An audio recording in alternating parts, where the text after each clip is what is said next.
Normalement, il faudrait rester jusqu'au 31. Allô? Ah putain, live. Salut tout le monde.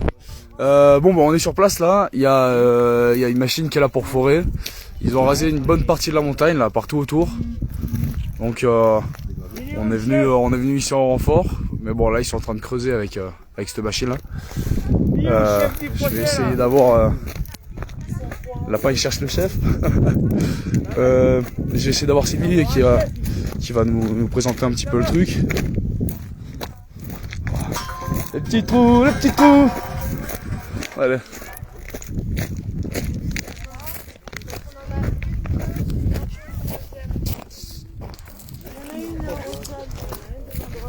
Sylvie, est-ce que tu peux expliquer un petit peu? Oh putain, est-ce que tu peux expliquer un petit peu ou... Oui. Ouais. Bah là en plus il y a le silence, ça va. Ah, allez au top. C'est juste que je voudrais faire une photo quand il y aura toutes les banderoles, puis après je te... Ah, ouais d'accord. Ouais. Tu veux présenter un petit peu alors pourquoi on est là Bah oui, parce que voilà, on est sur le site de Cruis. Là, ça a déjà été bien tout défriché. Maintenant, ils arrivent pour la suite des travaux, qui est de perforer le sol pour mettre des pieux pour les panneaux solaires. Et nous, depuis le début, on est contre cette centrale, donc on est contre la continuité des travaux jusqu'au bout, quoi qu'il fasse. Et surtout, on veut marquer le coup parce que c'est la première centrale solaire avec laquelle on se bat depuis qu'on existe en tant qu'LZA, Lure en Résistance, et que si on laisse faire celle-là, il y en a 30 d'autres qui arrivent derrière.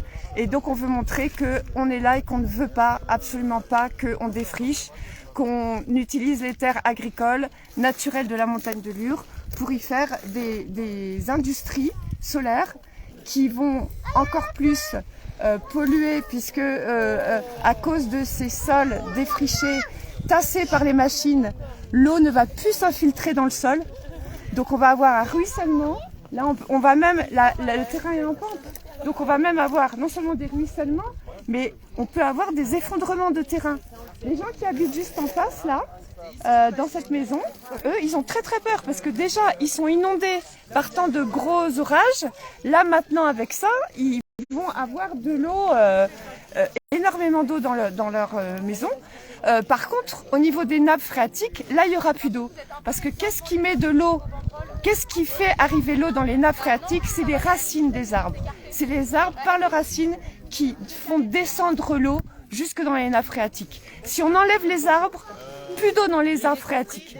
Donc, on n'aura plus d'eau dans nos rivières, ce qui arrive déjà à cause des grosses sécheresses. On n'aura plus d'eau dans nos nappes phréatiques.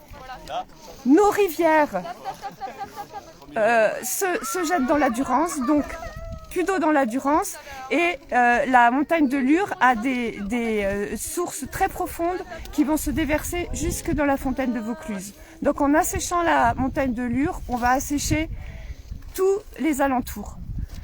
Voilà, donc nous, on est vraiment déterminés à ne rien laisser passer. Ici, c'est un recours en justice. Ils sont en appel. Normalement, ils ont absolument pas, jusqu'à présent, l'autorisation de détruire les espèces protégées. Ils avaient demandé une dérogation qu'ils avaient eue. Il y a eu un recours en justice. Ils l'ont pas. Ils ont défriché quand même. Ils sont encore en justice. Ils commencent les travaux quand même. Donc, voilà, non. Ok, super. Écoute, merci. Puis on espère que les gens vont se conscientiser par rapport à ces problèmes de pseudo-écologie en fait, et justement se mobiliser pour ça. Bon, on va faire un petit tour. Merci. Ok, donc voilà, Sylvie nous a un peu présenté le truc. Bon, après c'est vrai qu'il y a aussi, on a des solutions qui n'en sont pas. Clairement, ils cherchent à raser des forêts pour mettre des panneaux solaires pour lutter contre le réchauffement climatique. Sauf que à la base, l'arbre justement sert à ça. Enfin, il y a bien d'autres choses, mais aussi à limiter le CO2 en l'absorbant. Donc, voilà. Je sais pas vous, mais moi j'ai appris ça à l'école.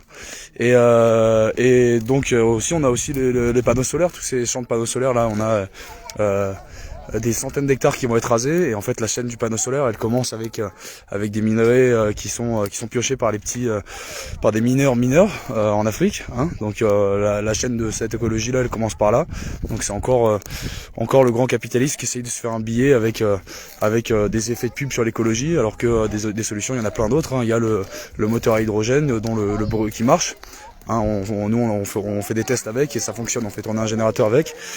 Donc en fait c'est complètement hallucinant, ces solutions il y en a. Il y a le M3, le moteur à mouvement magnétique, hein, qui a été déposé il y a 3 ans et qui a été breveté, mais en fait le brevet a été classé secret défense. Donc en fait donc clairement on a des gens qui tiennent les manettes qui sont pas bienveillants, donc nous on est là pour se mobiliser, pour essayer de mobiliser du monde aussi sur nos autres activités. Donc voilà. Ben écoutez, on essaie de vous tenir au courant.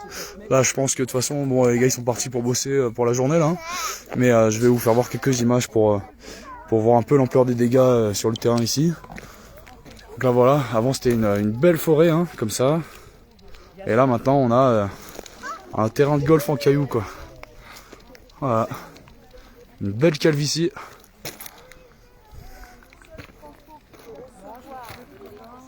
Voilà, donc je vois aussi sur les commentaires, c'est vrai qu'il y a les panneaux solaires marchent aussi avec des batteries, et c'est vrai que pour recycler ces batteries, après c'est tout un bordel. En fait, on a des solutions, mais vu que c'est des solutions qui rapportent pas de fric, hein, par exemple le M3, moteur à mouvement magnétique, c'est un moteur que si on le lance, il a une durée de continuité de 100 ans. Donc forcément, ça plaît pas du tout à toutes les entreprises qui font du chiffre d'affaires avec l'énergie fossile. Et le gouvernement joue de mauvaise foi la carte de l'écologie en essayant d'installer des panneaux solaires, en rasant des forêts, mais en fait sachez que c'est juste un effet de communication, hein. D'ailleurs on était tombé sur un panneau à Aix-en-Provence avec les gars qui nous avait fait halluciner, un panneau sur fond de drapeau européen marqué liberté énergétique, liberté, indépendance énergétique et paix. Voilà, et voilà quelles seraient supposément les 3 valeurs de l'Europe, qui nous pousse dans une guerre complètement frénétique, qui nous restreint au niveau des libertés et qui défonce des forêts pour faire de l'énergie. Donc on est super, on est au top. Voilà. Bon ben ce soir on fait un live à 20h30 avec Rémi Monde sur la page du Café des Libertés, donc restez connectés pour parler du procès du 6 avril qui se tiendra à 8h, et on appelle au rassemblement pour dénoncer une autre aberration de ce système. Voilà. Donc on sera là ce soir à 20h30 sur la page du Café des Libertés pour en parler. Bisous à tout le monde, on vous tient au jus.